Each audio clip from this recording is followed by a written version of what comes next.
Hi everyone, welcome to Str8 Legendary. This is the show where I tell you about my creative projects and I help you with your creative projects. As always, we have a great show today. Today, we're gonna be talking about main characters. That's right. Anybody out there who wants to be a writer, you have to have a main character or a group of main characters. But usually your main character centers around one person. Now I know a lot of people have a lot of different philosophies about main characters, what a main character should be, who a main character should be, who has the right to be a main character, what kind of main characters we need more of out there, what kind of main characters we may need less of out there. But the idea is that main characters are the center of your story. Regardless of what kind of story you're telling, regardless of where you're going with it, regardless of what you're doing, if you don't have a strong main character right there in the center of your story's not gonna go many places. So today, we're gonna talk about that. I have a special guest who is actually a guest who's been here before, so this is incredible that she felt it in her heart to come back. I feel so touched that she had such a great time that she decided that she would come back to Str8 Legendary. We're gonna talk about her, and then after that, I'm gonna tell you guys about a new fun project that I'm working on. So sit tight, and I'll see you in a bit.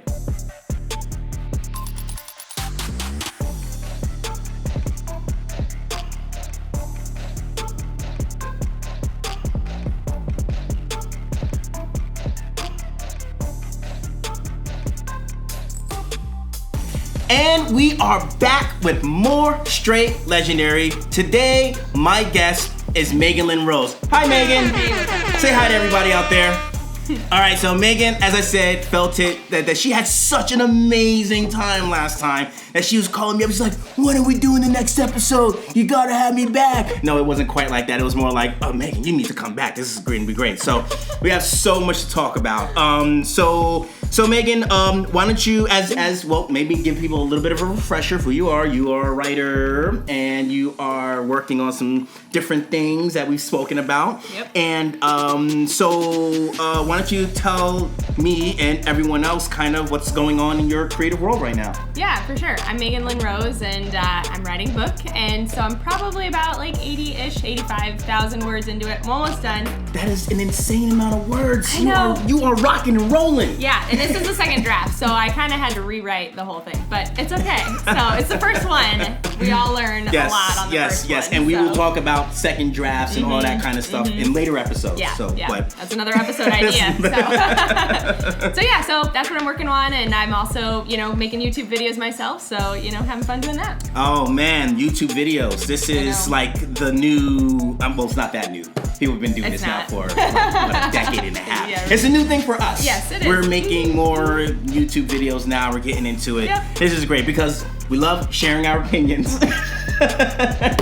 Definitely. But more importantly, we love talking about writing and creativity. Yep. And so, Megan, today I am telling the people about creating main characters.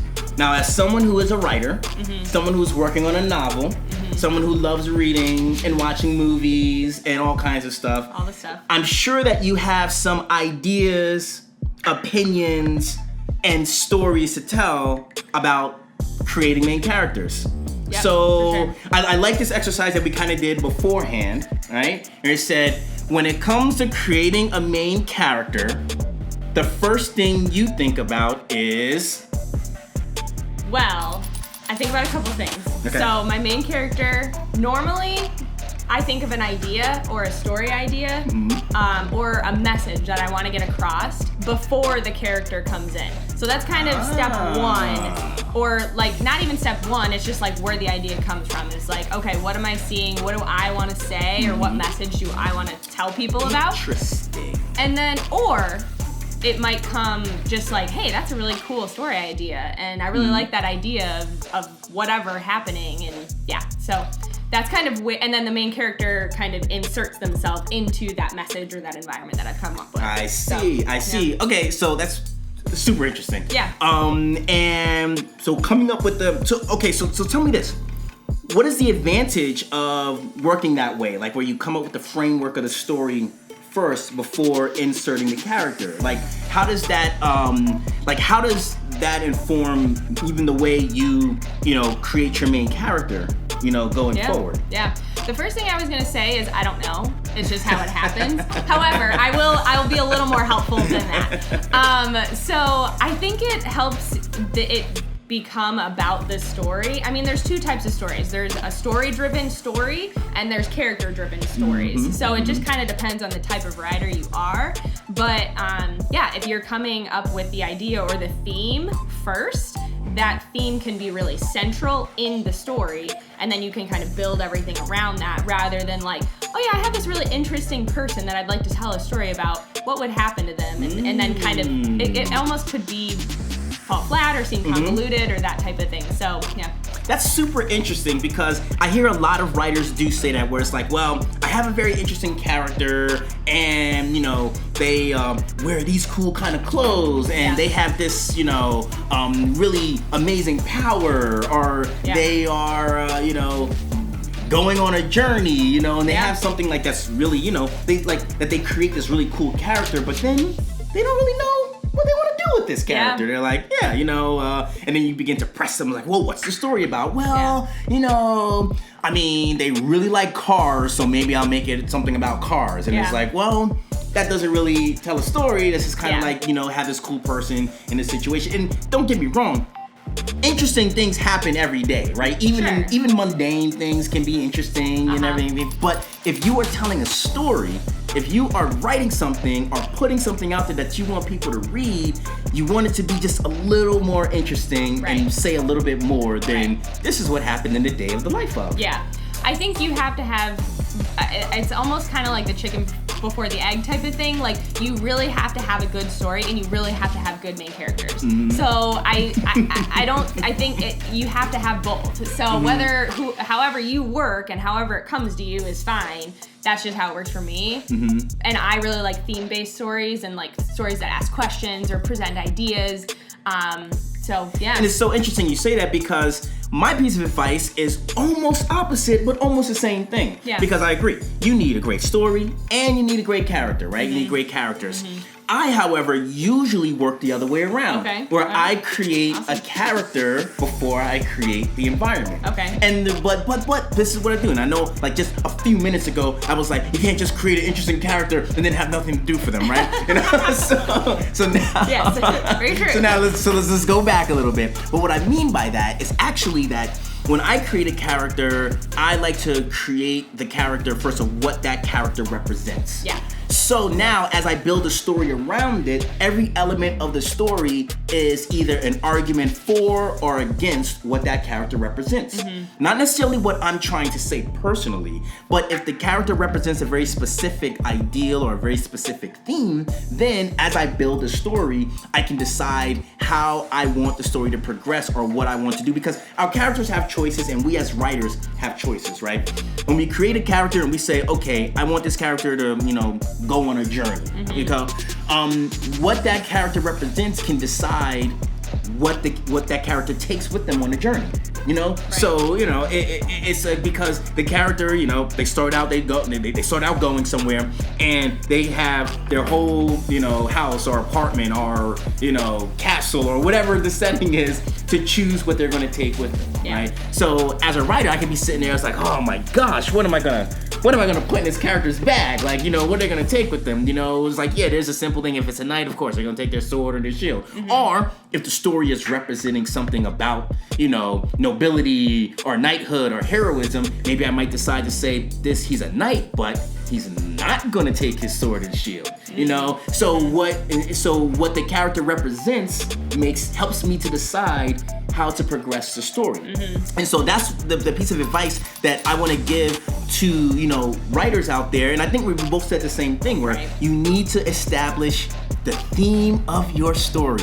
Whether you come up with an amazing idea or you come up with an amazing character, if that theme or that character doesn't have like an established theme, then you're going to struggle writing the story moving forward. And I think they need to connect. Like, I think your main character needs to connect with that theme. Like, you can't have a wimpy swordsman or a knight when your story is all about nobility and being a hero. I mean, maybe he started out that way and that's the character arc, but he can't stay that way. So I think they have to connect. So they have to make sense. I totally agree. Yeah. And I also want to touch on something that you mentioned a little bit earlier, where we talked about a character's need versus a character wants. Right. I totally sounded like a noob right there. A character's needs versus a character's wants. we won't even edit that out. We'll keep in the blooper for that one, and we'll keep in how I, of course, correct it. Yes. But but yes, a character's needs versus a character's wants. Yeah. So I love it when a character's, okay, so we'll start from the beginning. A character has to have a goal, or a want. In the beginning of your story, they have to, they might not know it, but they're working towards something, whether it's consciously or unconsciously. Shrek, he wanted to be alone. He wanted to be left alone. Leave me alone, everybody. And then obviously that was infringed upon when all the fairy tale characters were dropped on his land. So, conflict. All right, we got it. So, we have to have a want, and then it's really interesting, and it ties into the theme of when they have a need, and it might not be something that they realize that they need. So my favorite example of this is Aladdin. So Aladdin, in the beginning of the story, he wanted to be someone else. He didn't want to be a lowly street rat. He wanted to be a prince so he can impress Jasmine and all of that. And then throughout the story, you're seeing, okay, maybe he should just be himself, because you got the genie who's like, just be yourself, and all of that. So literally, be yourself. When he turns into the bee, yeah. So he's being encouraged to be himself this whole movie, and he's fighting that. No, I don't want to, and he wants to go back to being a street or not. No. It doesn't want to go. Opposite. He wants to go back to being a prince, and so basically.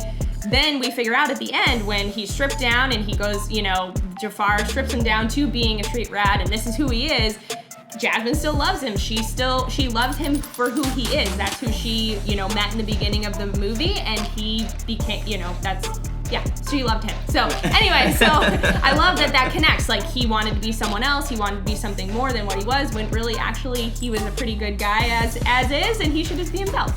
And so I love that those connect. An example of where those don't connect, or where it doesn't really make a lot of sense, is in Hercules. I love Disney, sorry. So all my examples are You don't have to apologize for loving Disney. I know, right? All right, Str8 Legendary, we think Disney's pretty cool. Yeah.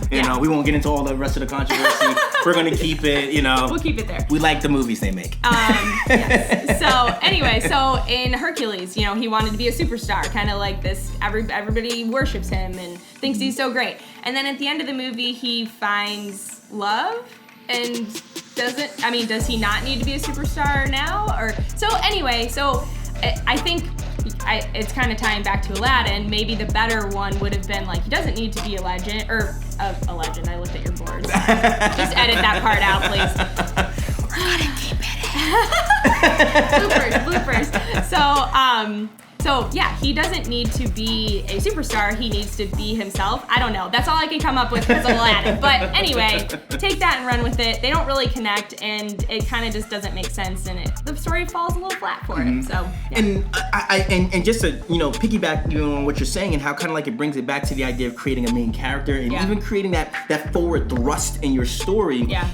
If you establish that kind of want and need that connects, it helps you to make decisions about your story moving forward. Right.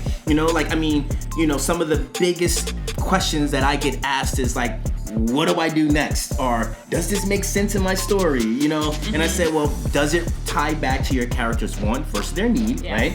Does it tie back to the theme of what you're trying to write? Yeah.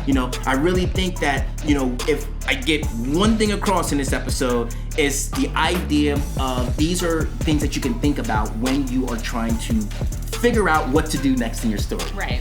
How does it relate to the want and the need? And this is, and this can start as early as the first draft, it should start in the first draft, Yeah, for sure. And that doesn't mean that everything is gonna stick, that everything's gonna stay, and your story might evolve.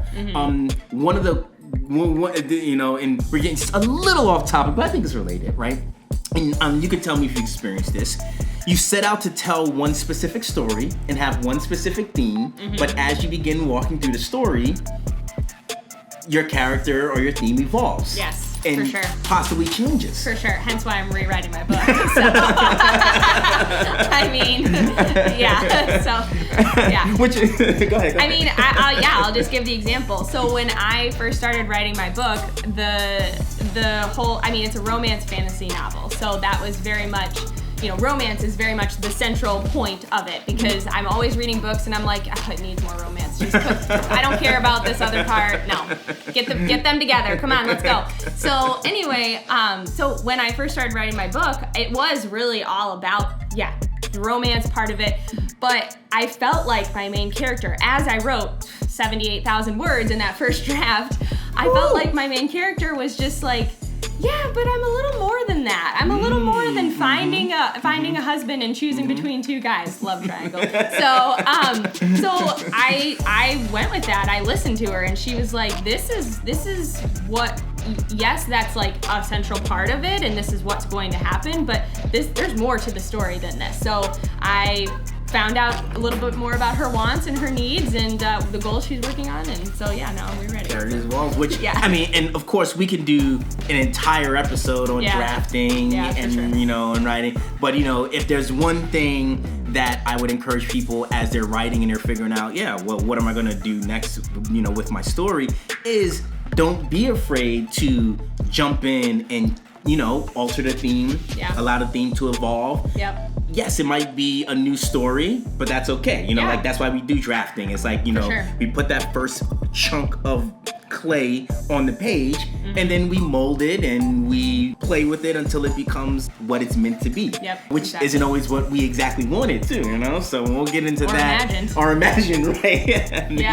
But the key is to start somewhere, get somewhere. Sure. Start with a theme, start with a main character, start with wants and needs, because you can't get to the point where you're trying to go if you don't start with anything. Yeah, for sure. You can't make something out of nothing. Yeah. So, but it's a great starting point. It's a great place that you can really kind of just find the forward thrust of your story, and you can change the forward thrust of your story if you need to, So or tweak it. You might have. Yeah. So that's kind of what I did there. Like I tweaked it. So obviously the romance and the main characters are all still there, but I just added a little bit more to make it more complex, to make it more intriguing to read, rather than like, okay, we're back to Cinderella times, and this is what this is about, So asking more questions and giving you more questions to answer on your own. So yeah. Wow. Okay. So, as always, thank you so very much. That was amazing. Do you have any social media or places where people can follow? Like you, I forget. Did I ask you about this last time? No, I'm asking you about it now. Okay. So, is there anywhere where people can follow you or connect with you online, socially, etc.? Yeah, for sure. Well, easiest place is my blog. So meganlynnrose.com. That's going to be the easiest place to do it, and then you can follow all the social media things there. So yeah. All right. Well, thank you so much. I think that you have been very helpful to our amazing audience out there, all 6 or 7 of you. So but 60 million. 60 million. It's gonna explode. So thank you so much for coming. And we're gonna take a quick break, and I'll be right back.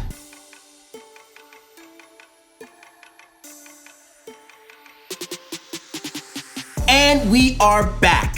Thank you so much for joining us for Str8 Legendary. I'd like to thank my special guest host, Megan Lynn Rose, for coming on and talking about writing and creating main characters. I hope you guys really took something with that, and I hope you guys can use it to help you write your stories. Before I get out of here, I want to tell you guys a little bit about what we're working on at the Creative Extreme. We have a whole new set of brand new short stories. You need to go to www.thecreativeextreme.com to check out all the great stories that we're writing. They're like short stories, like 2 to 3 pages, but they hit you with some really fun stuff. So you need to go check those out, okay? Also, check out my website, www.stephonthomas.com, where you can find out more about the kind of the things that I do. You can find out stories that I've written and some of the books that I've written. And you can find out about my services as a creative freelance writer and as a creative consultant. All right, so I'd like to just thank you all again for joining us at Str8 Legendary. Catch us on YouTube, catch us on Facebook, and I'll see you next time. The legend grows. Huzzah!